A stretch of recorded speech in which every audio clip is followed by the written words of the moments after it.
People say time heals everything. They're wrong. Some wounds don't close, they just go quiet. I was the loyal boyfriend, the one who forgave everything, until the day I found out who she really was.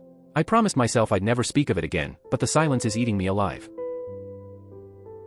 My girlfriend told me she had a business trip coming up, a full weekend, mandatory, all expenses paid leadership retreat out of town.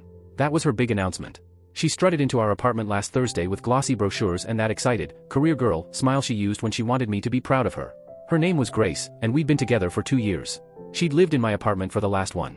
If anyone had looked at us from the outside, they would have said we were solid. Normal couple. Good relationship. But inside?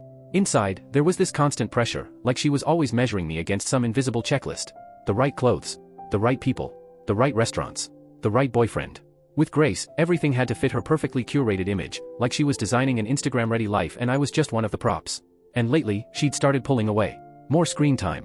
More secret smiles at messages I never saw. More locked phone screens. I'd ask who she was talking to, and she'd just shrug, like I was asking something ridiculous. I told myself not to worry. I told myself she wouldn't do anything shady. I was a fool. So Friday morning comes. She's standing in the doorway with her suitcase, looking like a business-class influencer. Wish me luck, she says. I hug her, tell her I'm proud, kiss her goodbye, and watch her disappear down the hall. The apartment went dead quiet after the elevator doors shut. You ever get that gut feeling, that low-level hum in your stomach that something's off? I tried to ignore it. Spent Friday watching movies, relaxing, convincing myself everything was fine. Saturday rolls around, and my best friend Dave calls. Dave works a regular office job, but he does Uber Eats on weekends to knock out his student loans faster.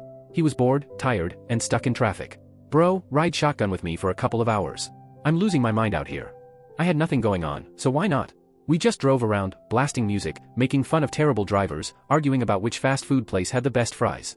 It was a normal Saturday. No drama. No warning signs. Then Dave gets a call from his sister, and everything changes.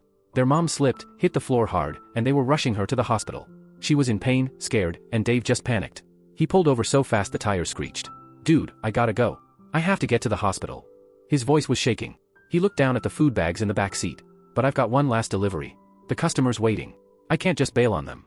He stared at me, desperate. Man, please. Can you just take it? I owe you forever. Of course I said yes. What kind of friend would I be if I didn't? He tossed me the keys and sprinted off to flag a taxi, leaving me alone in his beat-up sedan with the smell of a dozen restaurant orders lingering in the air.